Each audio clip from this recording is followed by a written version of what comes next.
আমি আপনাদেরকে কসমিক রে সম্পর্কে বলবো। অর্থাৎ কসমিক রের আরেকটা নাম হচ্ছে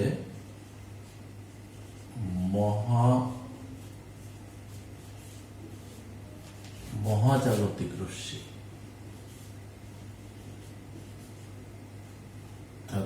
কসমিক রে এর আরেকটা নাম হচ্ছে মহাজাগতিক রশ্মি। অর্থাৎ মহাশূন্য থেকে আগত রশ্মি বা কণাকে কসমিক রে বলে। দেখেন যে মহাশূন্য থেকে যে সকল রশ্মি আসে অথবা আগত, আমরা বলি যে মহাশূন্য থেকে আগত রশ্মি বা কণাকে কসমিক রে বলে। আর 1912 সালে ভিক্টর হেস নামক একজন মার্কিন পদার্থবিদ কসমিক রে আবিষ্কার করেন।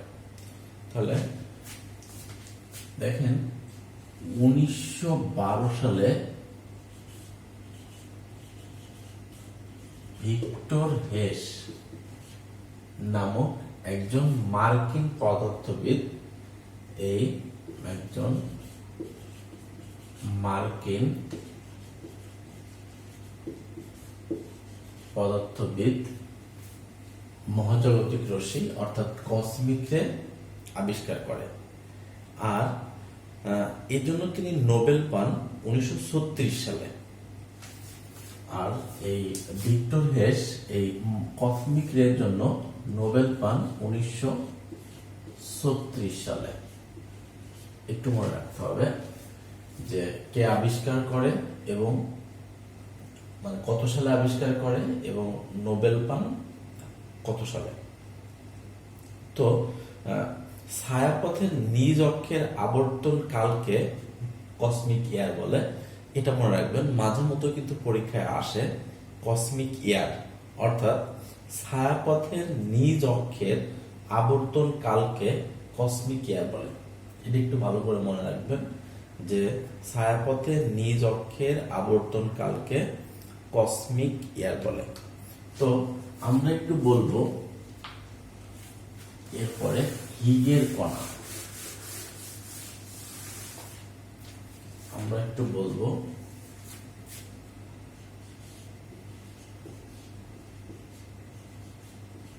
হিগের কণা সম্পর্কে। তো হিগের কণা একটু মনে রাখবেন যে হিগের কণার আর এক নাম হচ্ছে অতি পারমাণবিক কণা।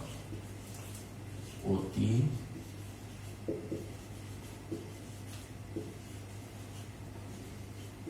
হিগের কণার আরেকটা নাম হচ্ছে অতি পারমাণবিক কণা। তো অতি পারমাণবিক কণা এমন এক ধরনের মৌলিক বা যৌগিক কণার নাম যারা পরমাণুর চেয়ে ছোট। এইখান থেকে একটা কোশ্চেন আসার মতো যে পরমাণুর চেয়ে ছোট কণার নাম হচ্ছে হিগের কণা বা অতি পারমাণবিক কণা। তার মানে হিগের কণা বা অতি পারমাণবিক কণা এমন এক ধরনের কণার নাম, এই যে হিগের কণা বা অতি পারমাণবিক কণা এমন এক ধরনের কণার নাম যারা মৌলিক বা যৌগিক পদার্থের চেয়ে ছোট। এতটুকু মনে রাখতে হবে যে মৌলিক বা যৌগিক পদার্থের চেয়ে ছোট পদার্থের নাম কি, এটা হচ্ছে হিগের কণা। তো এবার আমরা আসবো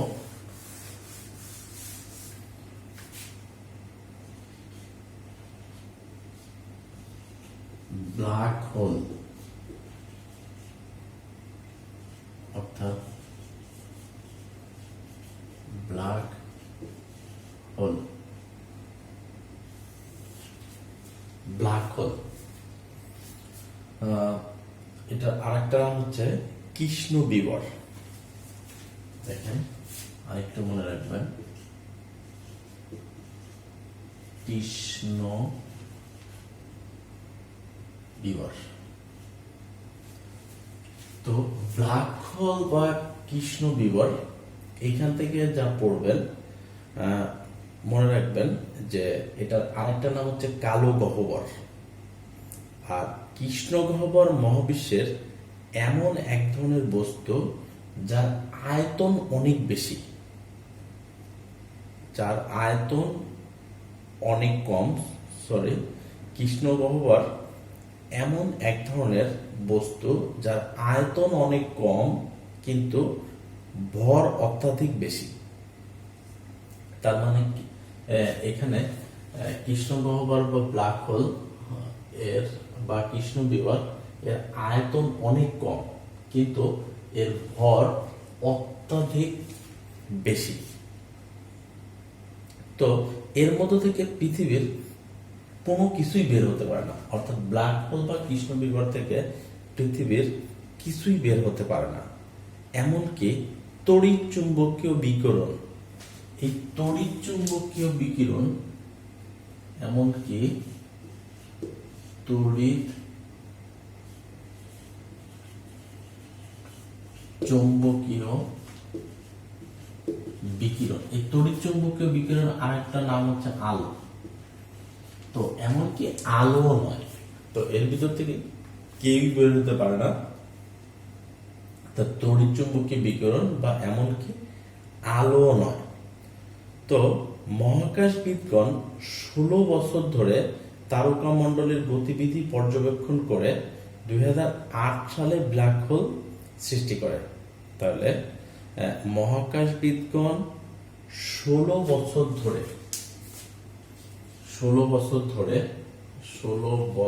ধরে তারকামণ্ডলের গতিবিধি লক্ষ্য করে সর্বশেষে 2008 সালে ব্ল্যাক হোল বা কৃষ্ণবিবর সৃষ্টি করে। তো যার ভর পৃথিবীর ও সূর্য থেকে 4 মিলিয়ন গুণ বেশি, মানে যার ভর পৃথিবী ও সূর্য থেকে 4 মিলিয়ন গুণ বেশি। এটি আকাশগঙ্গার মাঝখানে অবস্থান করে বা এটি আকাশগঙ্গার মাঝখানে অবস্থিত। আর নক্ষত্র চুপসে গেলে ব্ল্যাক হোলে পরিণত হয়। তাহলে এই এক একটা ব্ল্যাক হোলের ভর পৃথিবী বা সূর্য থেকে 4 মিলিয়ন গুণ বেশি। আর এই ব্ল্যাক হোল আকাশগঙ্গার মাঝখানে অবস্থান করে। আর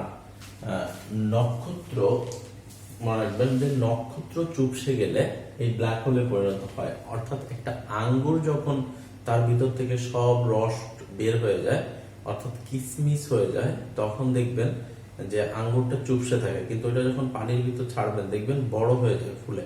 অর্থাৎ এই ব্ল্যাক হোলগুলো এরকম এর আঙ্গুরের মতো এরকম চুপসে থাকে। অর্থাৎ নক্ষত্র চুপসে গেলে এই ব্ল্যাক হোলে পরিণত হয়। তো এরপর আমরা যেটা পড়ব, অর্থাৎ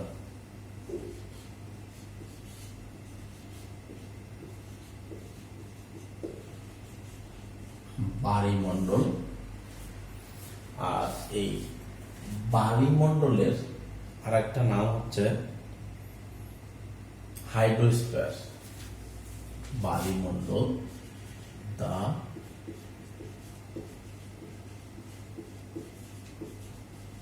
হাইড্রোস্ফিয়ার, বায়ুমণ্ডল। তো একটু মনে রাখবেন যে a hydrosphere is the total amount of water on a planet. মানে একটা প্ল্যানেটের ভিতরে সমস্ত পানিকেই বলা হয় বায়ুমণ্ডল। তার মানে a hydrosphere is the total amount of water on a planet. আর হাইড্রোস্ফিয়ার শব্দটি হচ্ছে গ্রিক শব্দ। হাইড্রোস্ফিয়ার হচ্ছে গ্রিক শব্দ। তাহলে আসতে পারে হাইড্রোস্ফিয়ার কোন শব্দ? তাহলে হাইড্রোস্ফিয়ার হচ্ছে একটা গ্রিক শব্দ। আর পৃথিবীর পৃষ্ঠের 70%ই হাইড্রোস্ফিয়ার। তো পৃথিবীর পৃষ্ঠের 70%ই হাইড্রোস্ফিয়ার। আর পৃথিবীতে 1386 মিলিয়ন, পৃথিবীতে 1386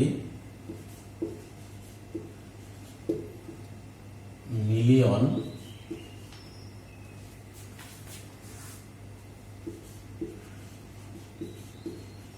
কিউবিক কিলোমিটার, অর্থাৎ পৃথিবীর পৃষ্ঠে 1386 মিলিয়ন কিউবিক কিলোমিটার পানি আছে। কিউবিক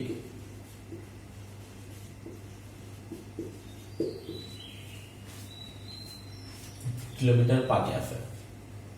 আর যার মধ্যে এই মোট পানির, অর্থাৎ যত পানি আছে এই মোট পানির 97.5% হচ্ছে সল্ট ওয়াটার। মোট পানির 97.5% পানি হচ্ছে সল্ট ওয়াটার।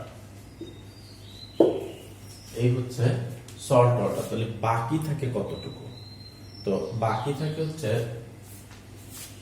2.5% পানি হচ্ছে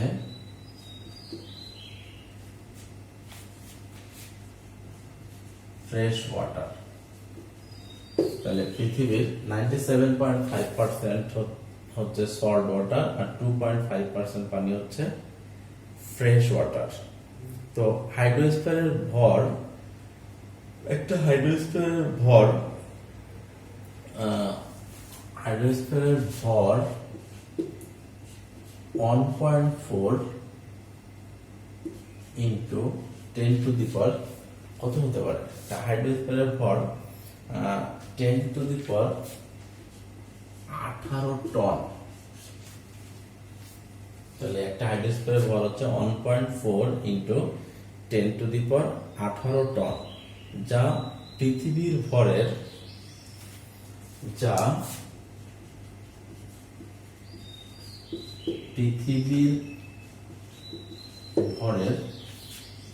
0.023%।